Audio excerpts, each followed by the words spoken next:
surpreender a sua vida. Amém? Deus é o único. Vou repetir. Deus é o único que pode. Olha para quem vai surpreender. Fala de novo. Surpreender. A sua vida. Ele é o único. Ele é o único. Então, meus amados, nesse terceiro elo, a primeira coisa que eu quero ensinar a vocês, pela palavra de Deus, é que nós precisamos aprender a discernir entre o bem e o mal. Amém? É isso que Deus quer nos chamar a atenção hoje aqui. Discernir entre o bem e o mal. 1 Reis, capítulo 3, verso 5. Se você tiver com a tua Bíblia aí, você abre. 1 Reis, Antigo Testamento, capítulo 3, verso 5. Vai dizer assim: e em Gibeon apareceu o Senhor a Salomão de noite em sonhos, e disse-lhe Deus, e disse-lhe quem? Deus: pede o que queres que eu te dê. Amém? Foi assim que Deus falou com Salomão. E aí, nesse mesmo texto, no versículo 9, anda um pouquinho para frente, lá no versículo 9, vai estar escrito assim: a teu servo, pois, dá um coração entendido para julgar o teu povo, para que prudentemente discirna entre o bem e o mal, porque quem poderia julgar a este teu tão grande povo? Esse foi o pedido de Salomão. Então, meus amados, o que nós precisamos aprender é saber pedir. Porque muitas vezes nós pedimos coisas do nosso deleite pessoal e que pode nos desviar da vontade de Deus. Absolutamente verdade. Eu já caí nesse pecado aí. A gente pede para o deleite, se desvia da presença de Deus, se desvia da vontade de Deus. No meu caso foi desviar da vontade de Deus. Deus não queria que eu fizesse aquilo, e eu fui e fiz, porque eu pedi para o meu deleite. E a gente erra muito nisso aí. Então aqui a Bíblia nos ensina que a gente precisa saber discernir o bem do mal. E pedir a Deus para nos dar o que é melhor para nós, na visão de Deus. E às vezes a gente não tem coragem de fazer essa oração. A gente faz a outra: me dá uma casa, me dá um carro, me leva para jogar no Bayern de Munique, né?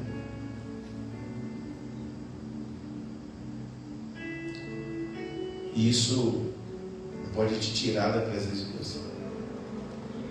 E se você insistir em algumas coisas, às vezes Deus solta a mão e deixa você ir, e aí você vai e quebra a tua cara. Eu já vi muito isso acontecer. Já aconteceu comigo?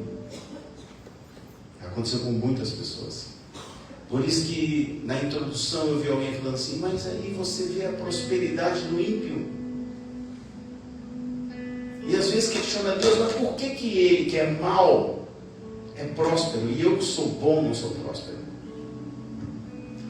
Muitas vezes Deus não te dá prosperidade porque você não está pronto para ela. Se Ele te der, você cai. Sabe, e se você olhar uma criança, por exemplo, que nunca comeu determinada coisa, você solta de uma vez, ela lambuza, come demais, passa mal e em alguns casos até morre. Então muitas vezes Deus, quando Ele tem um cuidado conosco, Ele sabe o que pode te dar.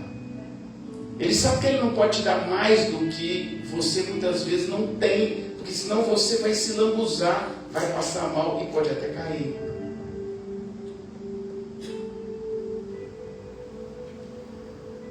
Salomão aqui, nesse texto que vocês estão aí com ele na Bíblia, ele é convidado pelo Senhor a pedir o que ele quisesse, o que ele precisasse. Deus falou, pode me pedir que eu vou te dar.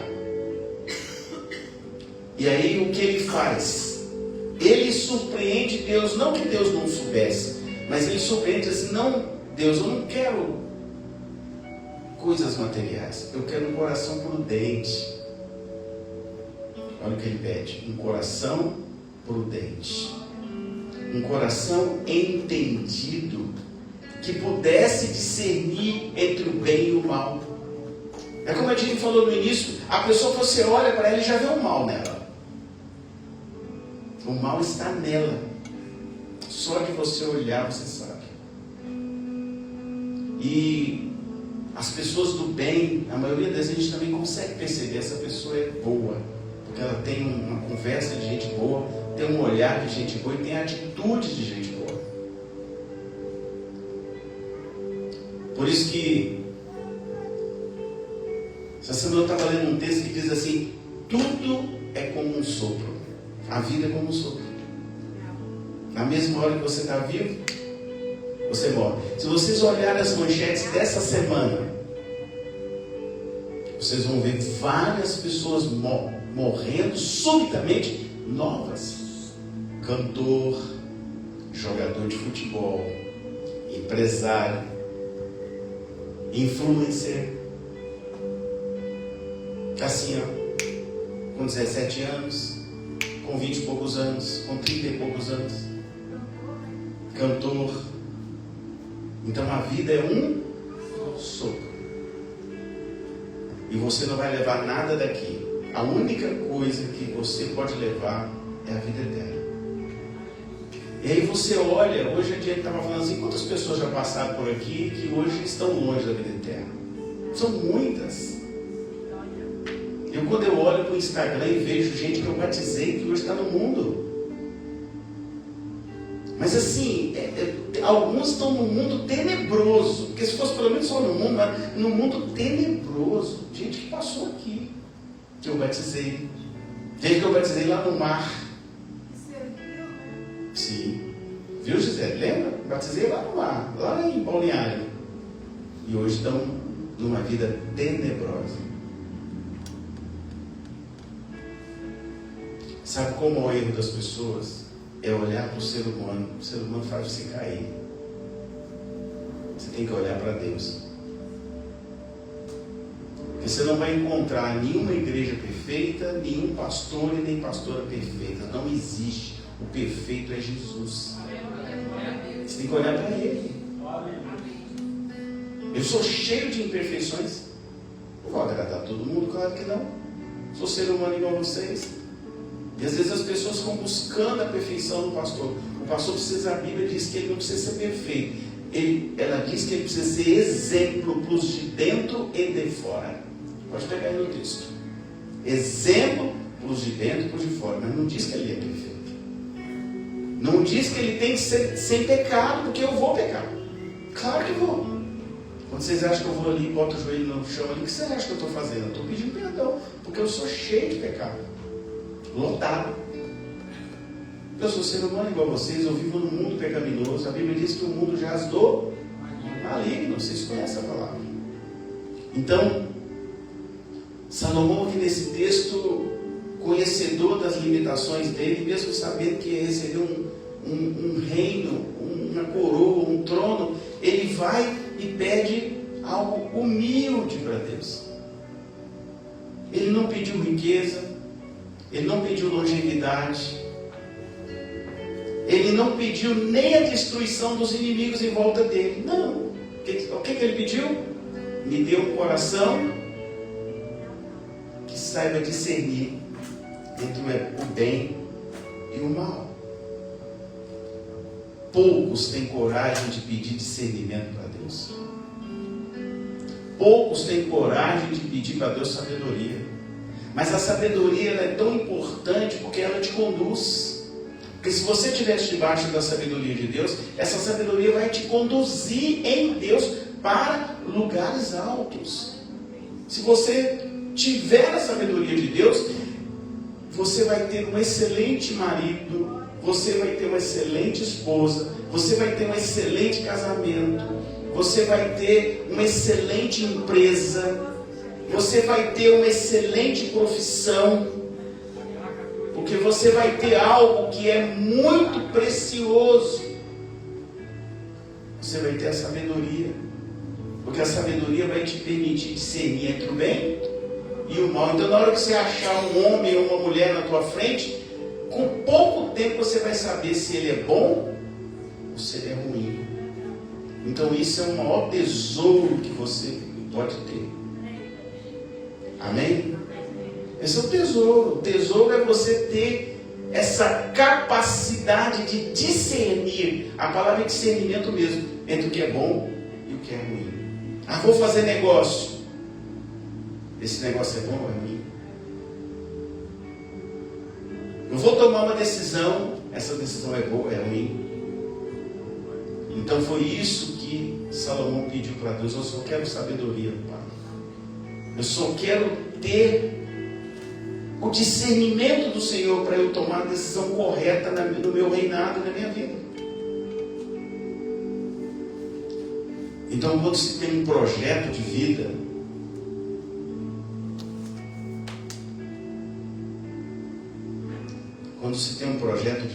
para quem está escrevendo o projeto, a primeira coisa que a gente precisa é pedir a Deus para dar a você a direção espiritual para aquilo que você está escrevendo aqui. Amém? Essa é a melhor coisa que você pode fazer. Então você pode voltar aqui e revisar tudo e falar: Deus, eu vou pegar outro, porque eu acho que eu não estava na tua direção. Essa semana eu vou orar mais. E se precisar de outro papel, pode pegar, eu vou reescrever, porque eu quero escrever debaixo da tua direção. Debaixo do teu discernimento. Para que eu possa saber o que é bom e o que é mal. Para que o Senhor peça na minha mente, coloque na minha mente o que é bom para o Senhor e para mim. O que é bom para Deus e para a minha família. Para a minha vida pessoal. Amém? Então, Salomão não pediu o resultado. Sabe, o nosso Moisés pediu o resultado. Senhor, me dá uma casa. Esse é o resultado.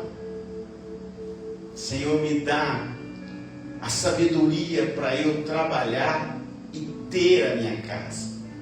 Isso é mais importante, porque aí você não vai cair como nós tivemos aqui na Shekinah. Gente que não está mais aqui, que comprou casa e foi enganada pelo corretor. Lembram de Simpsons, ou da Emanuele entrar na situação. Lembra? Então, a melhor coisa é você pedir a direção de Deus. Foi isso que o rei Salomão pediu. Ele não pediu o resultado lá. Ele pediu o discernimento para saber chegar lá. Amém? Estão pegando aí? Ah, Senhor, me dá uma empresa. Não, Senhor, me dá a sabedoria para que eu possa montar uma empresa segundo o coração do Senhor. Pronto. Suzana tem uma senhora aí que tem uma empresa segundo o coração de Deus. Ela está indo para 30 e tantas franquias no Brasil.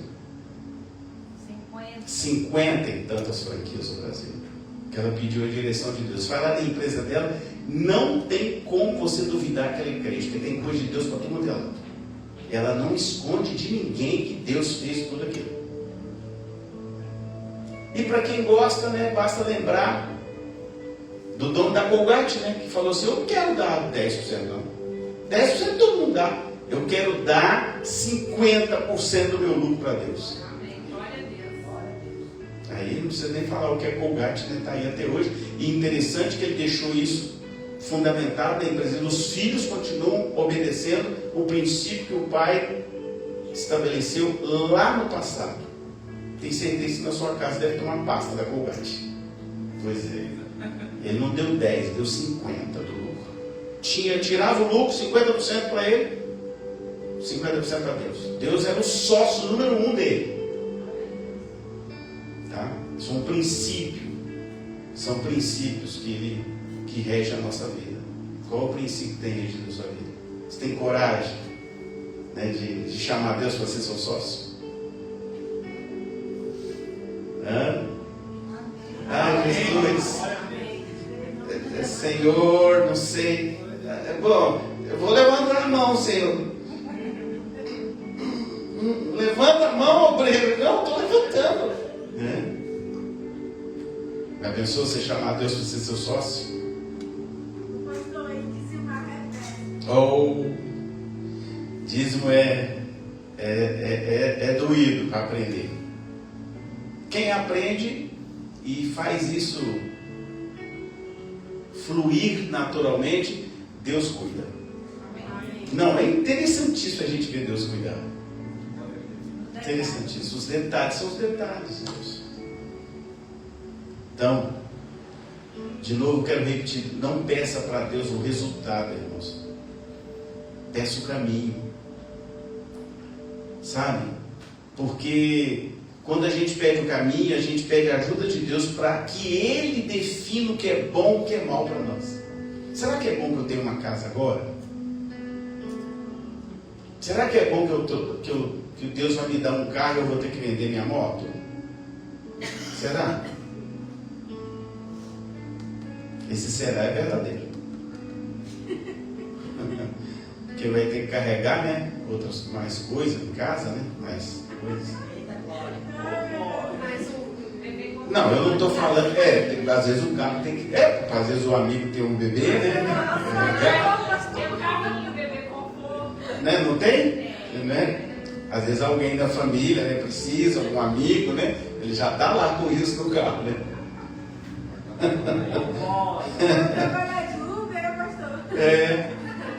Às vezes vai de Uber, né? Então, irmãos, o que Deus falou quando Salomão faz um pedido desse? Deus amou a decisão dele, porque ele disse a Deus de maneira bem simplista, simplificando tudo, ele disse: Senhor, eu dependo de Ti, faça a Tua vontade sobre a minha vida. Foi isso que Salomão disse. Sabe quem vai repetir isso? Jesus. Não seja feita a minha vontade, mas a vontade do meu Pai que está no céu. Amém? Pega aí. Fácil falar, difícil fazer. Sabe por quê? Porque Deus é capaz de nos surpreender, que é o tema desse nosso terceiro elo. Veja bem, 1 Reis 3:13. Lá no mesmo lugar, ó. 1 Reis 3:13, verso 13. E também, até o que não pedistes eu te dei. Ó, olha o resultado. Até o que você não pediu eu te dei. Assim riquezas como glória, de modo que não haverá um igual entre os reis por todos os seus dias. E é verdade, Israel foi o reinado mais rico em todos os dias da vida de Salomão. Nunca houve um rei com tanta riqueza, com tanta glória, e que ninguém tinha coragem nem de invadir Israel como foi no período de Davi. Para vocês terem uma ideia, um dia eu ainda quero dar um estudo desse aqui. A coisa foi tão séria que eles vieram aqui na Amazônia buscar riqueza para levar lá para o reino de Israel, sabiam? Pois é, pouca gente sabe disso, né? Já acharam muitas coisas ali na Amazônia com nomes inscritos judaicos. E aí, quem é que veio lá? Né? Lembra do ouro de Ofir? Pois é, se liga aí. Salomão então foi surpreendido pelo próprio Deus. Sabe por quê? Porque ele soube pedir. Ele pediu certo. E aí Deus surpreendeu ele, deu mais do que ele tinha pedido. Estão pegando o manto? Como ele não pediu riqueza, o Senhor falou: você não pediu riqueza, então eu vou te dar. Eu vou fazer você ser o rei mais rico de toda a terra durante o período da sua vida. Foi isso que Deus fez. Porque conhecia o coração dele, Porque o coração de Salomão revelou quem ele era para Deus. Eu posso confiar, porque se eu der riqueza, ele não vai cair. Ele vai continuar sendo fiel a mim. Eu vou dar, porque ele vai construir o templo para mim. Ainda tem gente que acha que não precisa vir na igreja, né? Deus manda construir o templo. Engraçado esse Deus, né? Manda construir o templo, eu sei para o templo e agora não precisa porque eu sou o templo. Que negócio doido é esse? Estranho, né? Não tem um monte de gente que fala que não precisa de igreja? Mas não é um nem dois, não é um monte. Então por que Deus construiu o templo? Por que ele mandou construir de novo? Para que Jesus ia para o templo? Fazer o que então? Concorda comigo? Para que ele foi encontrar com os doutores no templo? Estranho, né? Então esses argumentos são argumentos de gente que nunca teve uma experiência bíblica, que tem a Bíblia só para ficar enfeitando a casa dele. Então o que nós aprendemos aqui, gente? Saiba pedir a Deus com o coração humilde. Amém? Amém? Quando você for escrever, saiba pedir com o coração humilde. O traço do pedido de Salomão foi exatamente a humildade. Uma humildade dependente de Deus, não dele mesmo. Para que não fosse uma falsa humildade. Você conhece o falso humilde? Ele acha que é humilde, mas ele não age com humildade. Tem gente que é assim. Eu tenho um amigo que ele fala assim: eu sou humilde. Nossa, super humilde. Eu sou muito humilde, mas ele é arrogante. Ele quer aparecer, adora. Entendeu? Que humildade é essa? Esse é o falso humilde, mas na cabeça dele é humilde. Sou humilde. Então, ele sabia, Salomão, que sem Deus ele nada podia fazer de bom. Ele não foi narcisista, nem autocentrado, tampouco ele foi egoísta, mas pensou no todo e agiu como Jesus ensinou: amar a Deus sobre todas as coisas e ao próximo como a si mesmo. Porque o que ele pede? Eu quero que o Senhor me dê entendimento e sabedoria para eu governar o povo. Ele não pensou nele, ele pensou nas pessoas. Foi isso que aconteceu com ele. E aí, por ele ter surpreendido Deus dessa maneira, Deus falou: então eu vou te encher então, que você saberá administrar, que o seu coração é humilde. Salomão foi humilde, né? Ele errou só escolhendo umas mulheres bem terríveis, né? Aí se você escolhe uma mulher terrível, aí é problema. Sim, problema. Não é o seu caso, né, irmão? Mas Deus deu uma mulher muito... Pois é. Aleluia. Aleluia. É essa aí. Senhor. Firme, né?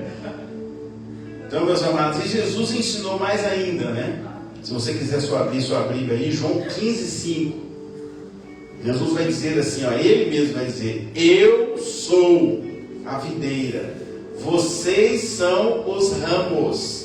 Se alguém permanecer em mim e eu nele, olha o detalhe, se permanece em mim e eu nele, esse dará muito fruto, pois sem mim vocês não podem fazer coisa alguma. Irmãos, Satanás é especialista em enganar as pessoas. Ele cria uma situação, aparentemente você está bem, estou bem, está tudo maravilhoso e tal, e daí a pouco ele vai lá e te dá rasteiro. Principalmente quem um dia disse que era de Deus. Aí esse que sofre mais, porque um dia declarou Deus, né? Aí sofre mais. Tanto que sempre que alguém quer declarar a Deus, eu falo assim: você tem certeza? Você faz isso de livre e espontânea vontade? Que a rasteira vem, tá? A rasteira vem. Isso é a mesma coisa quando você faz aquilo que Deus não quer. Aí você pode observar: é carro que estraga, é doença que aparece do nada, é prejuízo que você leva assim, sem mais, sem menos. Bota a cara no pó e vai perguntar por quê. É porque às vezes você faz aquilo que Deus não mandou você fazer. Ou você tomou alguma atitude que Deus não mandou você fazer. Aconteceu comigo, irmão. Não estou falando de. Não preciso falar de exemplo de ninguém, não, comigo. Eu levei cajadada porque eu fiz o que Deus me mandou eu fazer. E as minhas cajadadas foram baratinhas, né? 1 milhão, 300 mil, 14 mil, 35 mil, né? 40 mil agora nas exportações daquele cara que me pagou. As minhas coisas foram tudo baratinha, tá? Desobediência. Ou não fazer aquilo conforme Deus havia dito para fazer. Amém? Amém. Pega o meu exemplo aí e fiquem firmes, tá? Bom, fé e obediência ao movimento de Deus. Josué 6, verso 15 e verso 16 vai dizer assim: no sétimo dia, que dia que era? Sétimo dia. Levantaram-se ao romper da manhã. Tem que levantar cedo, tá, gente? Eu levanto cedo. Quem me conhece sabe que eu já começo a postar de madrugada. Então, ao romper da manhã, e marcharam da mesma maneira 7 vezes. Quantas vezes? 7 vezes ao redor da cidade. Foi apenas nesse dia que rodearam a cidade 7 vezes. Quantas vezes? 7 vezes. Na 7ª vez, quando os sacerdotes deram o toque da trombeta, Josué ordenou o povo: gritem, o Senhor entregou a cidade a vocês. O que nós aprendemos aqui? Que Deus está sempre em movimento. E que quando Deus mandar você fazer alguma coisa, faça igual Deus mandou. Deus mandou rodar quantas vezes? 7. Só caiu na 7ª. Meu Deus, mas que Deus é esse que precisa ficar rodando, né? É o Deus que quer ver, sabe o que de você? Obediência. Quantos elos tem essa campanha? 5. Quantos elos? 5. Precisa falar alguma coisa? Não, né? Quantos elos tem a campanha? 5. Então, quantas vezes você tem que fazer o ato profético da campanha? 5. É 3. 2. 1. Precisa eu falar mais? Eu estou provando na Bíblia. Precisava de rodar 7 vezes? Não, Deus não é poderoso para nem precisava rodar. Deus pode ir lá que está aberto. Não, Deus quer saber o seguinte: onde está o teu coração? Você me obedece? Quando eu peço você fazer alguma coisa, você faz? Igualzinho eu mandei? Ou você abandona no meio do caminho? Estão entendendo ou não? Se liga, pegou? Às vezes a gente não recebe porque a gente é desobediente.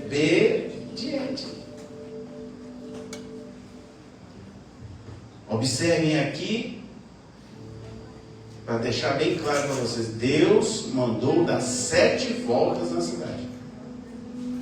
E só na 7ª vez a muralha caiu. O que eu aprendo aqui é que Deus se movimenta através da nossa fé e da nossa obediência. Olha para quem está falando assim: é fé e obediência. Estão pegando ou não? Eu vou repetir: é fé e obediência. Foi isso que movimentou o coração de Deus nesse caso aqui, como movimentou também na cura de Naamã e tantas outras coisas que Deus fez. Mas Ele pediu primeiro: vocês têm fé? Vocês vão obedecer? Posso ouvir um amém? Amém. Eu só estou pregando aqui a palavra. Está aí a Bíblia, vocês abrem a Bíblia e você mesmo lê aí se eu estou tirando alguma coisa de mim aqui. Veja bem, Deus se movimenta para conceder pela graça a direção correta dos nossos passos, desde que sejamos obedientes pela fé.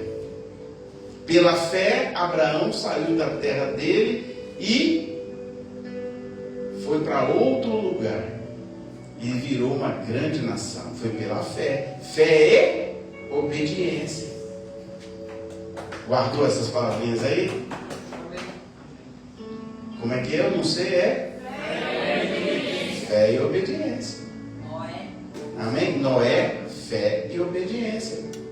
Moisés, fé e obediência. Josué, fé e obediência. Elias, fé e obediência.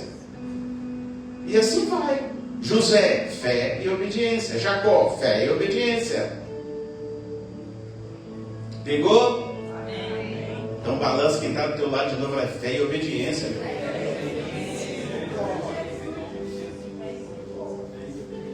Salmo 17, verso 5 vai dizer assim. Salmo 17, verso 5. Hoje vocês vão ter que rodar a Bíblia aí, né?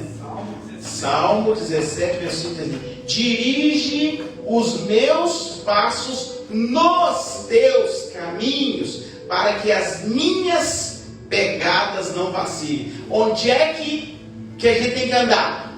No caminho que Deus traçar. Estão entendendo aí? E aí ele diz: se eu estiver no caminho que Deus traçar, as minhas pegadas não vacilam. O que ele está querendo dizer? Você não vai cair, você não vai errar, você não vai tropeçar, você não vai machucar. É o que mais acontece com o povo e também com o povo de Deus, que machuca, fica de mal de Deus, fica de mal da igreja. Mas olha o segredo aqui: dirige. Então está falando o que? Deus dirige os meus passos para que ele se firme no seu caminho, não no meu caminho. Estão entendendo aí? Ele não pediu para colocar no caminho que ele queria, não, é no teu. É no teu caminho, é no caminho de Deus. Amém? Amém. Jó 23:11 vai dizer assim: nas suas pisadas, olha, ele está falando com Deus, nas suas pisadas os meus pés se afirmaram. Guardei o seu caminho, ele guardou o caminho de Deus e não me desviei dele. Amém? Amém. Enquanto as pessoas se desviam do caminho do Senhor, a praia, o futebol, o jogo, a Fórmula 1, a namorada, e aí vai, tudo te tira do caminho. Qualquer coisa. Tem gente que qualquer coisa tira ela do caminho. Qualquer coisa. Qualquer coisa falta de direito. Assim, não vem, tem mesmo. Qualquer coisa. O que foi? Qualquer coisa é mais importante que Deus. Qualquer coisa é mais importante. A praia é mais importante que Deus. O restaurante é mais importante que Deus. A viagem é mais importante que Deus. Tem, eu conheço. Claro que aqui na Shekinah não tem esse tipo de gente, né? Tem em outras igrejas aí. Não tem não, gente. Aqui, não. Em outras igrejas eu sei que tem, mas aqui não tem não.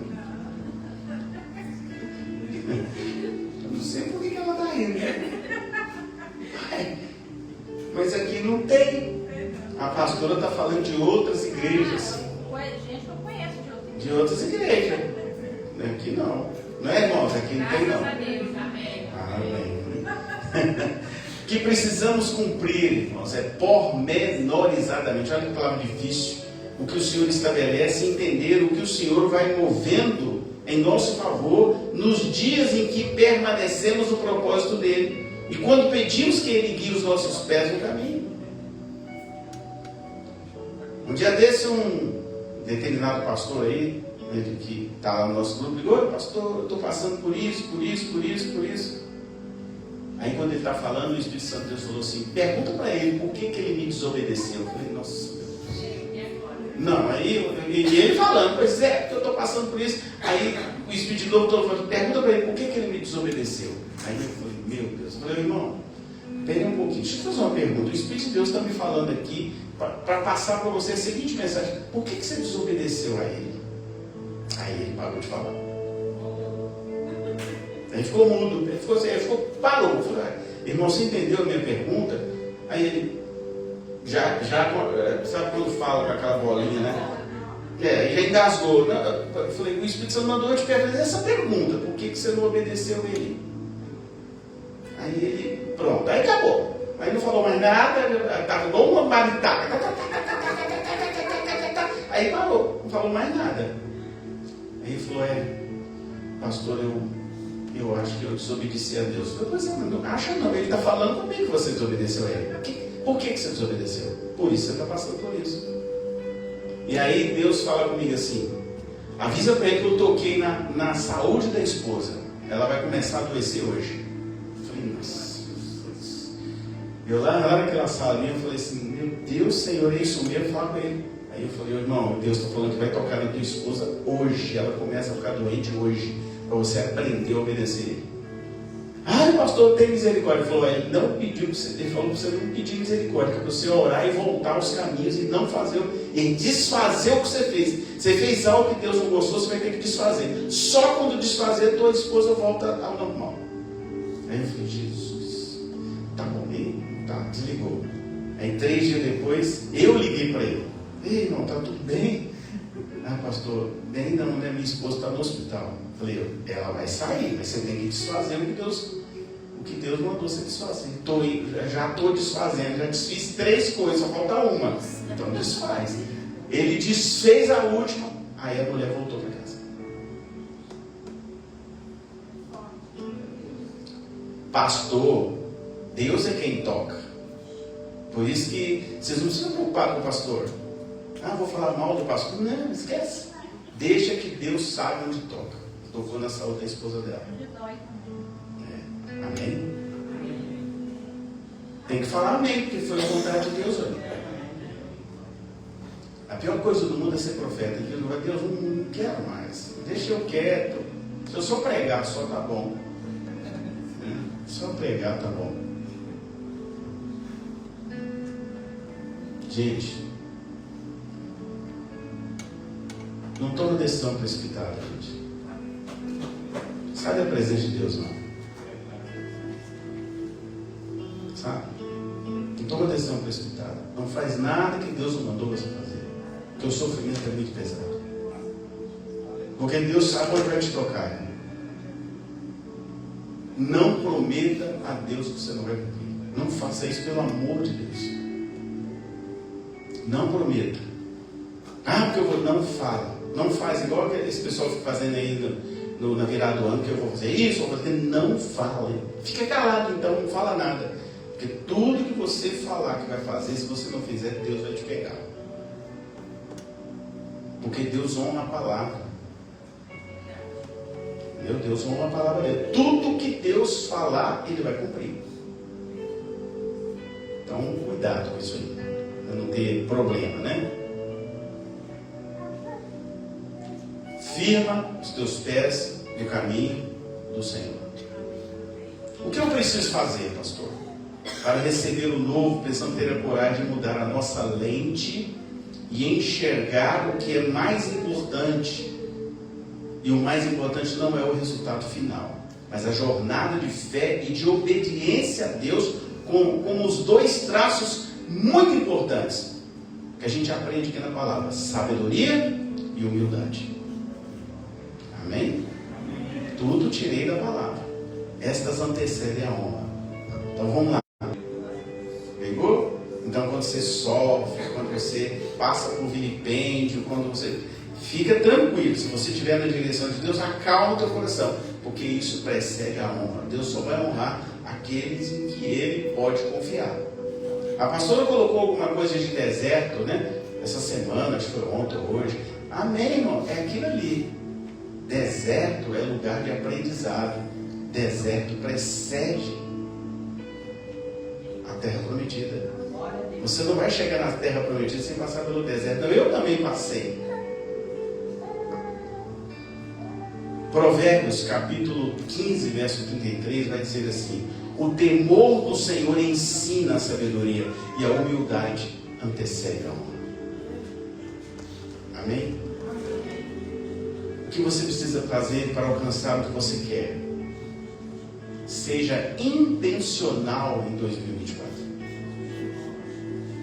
Abrir uma empresa, trocar de emprego, casar, ser dizimista fiel, aumentar a sua fé em Deus, ser melhor pai, ser um melhor marido, ser uma esposa melhor,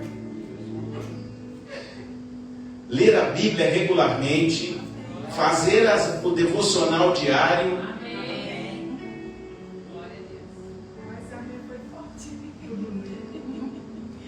Mudar não é fácil. Sabe por quê? Porque a mudança te confronta. Evangelizar.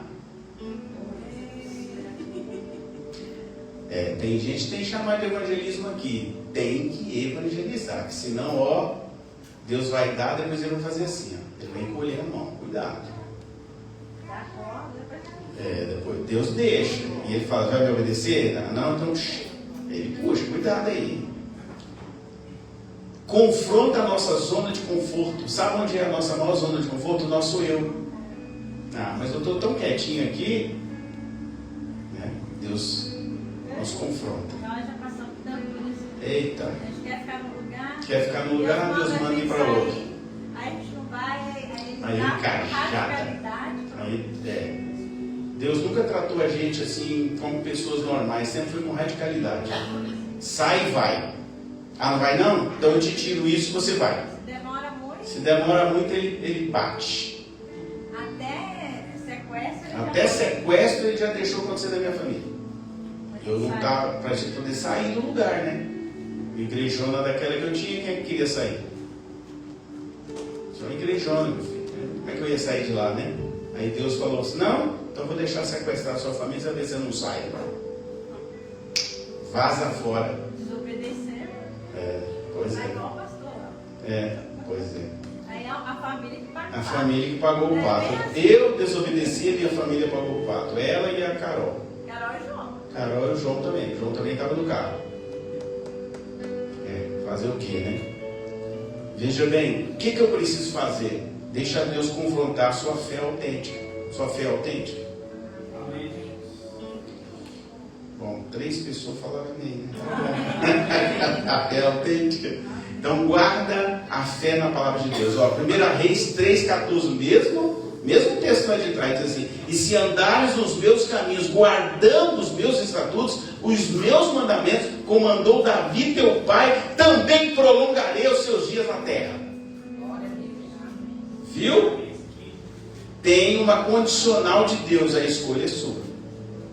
Deus não vai te obrigar. Se você guardar a Bíblia e os mandamentos, Deus prolonga os seus dias e atende os seus pedidos. Deus não vai te obrigar. 1 Reis 3,15, e acordou Salomão, e eis que era sonho, e indo a Jerusalém, pôs-se perante a arca da aliança do Senhor, ou seja, foi para o templo, sacrificou um holocausto, preparou sacrifícios pacíficos e fez um banquete para todos os servos. Deus deu, ele celebrou. Celebrou onde? No templo. Porque tem gente que tem uma vitória e vamos para a pizzaria, nossa, vamos. Ei, para. Deus te dá, você vai para a pizzaria. Deus te dá, você vai lá para Havan para poder fazer festa. Vai pro negócio que o Léo trabalha lá, que eu esqueci o nome, agora para comer sanduíche. Não, irmão, muita gente erra o negócio. Aonde é que você tem que celebrar primeiro? Não é Deus que te deu? É na casa de Deus. As pessoas fazem o quê? Não honra. Vamos lá para Balneário celebrar na praia. Está errado, irmão. Se Deus te deu, você tem que celebrar primeiro na casa dele. Depois você vai para a praia. Mas eles fazem o contrário. Eles trocam a casa de Deus pela praia. Fazer o quê, né? O meu papel é ensinar. Você não é obrigado a obedecer. Faz se você quiser. Salomão não pestanejou. Ele entendeu e praticou. Fez a sua oferta de sacrifício no altar de Deus. Onde é que é o seu altar hoje? Sua igreja. O seu altar espiritual é onde? É na sua igreja. A Arca da Aliança era a presença de Deus naquele templo, lá no templo. O nome da presença de Deus é Shekinah, que em hebraico é Sherinah. Amém? Coincidentemente, né? Então, onde você vai sacrificar? No altar, onde a presença de Deus é real para a sua vida. Amém? Nós vamos fazer a mesma coisa, vamos orar e manter o movimento de Deus em nossas vidas. Então venha até o altar com o seu projeto de vida e com o seu envelope de sacrifício. Hoje não é dia de entregar, tá? Mas nós vamos orar. Amém? Quem está no manto aí? Pode vir. Pode vir, irmão. De joelhos na presença de Deus.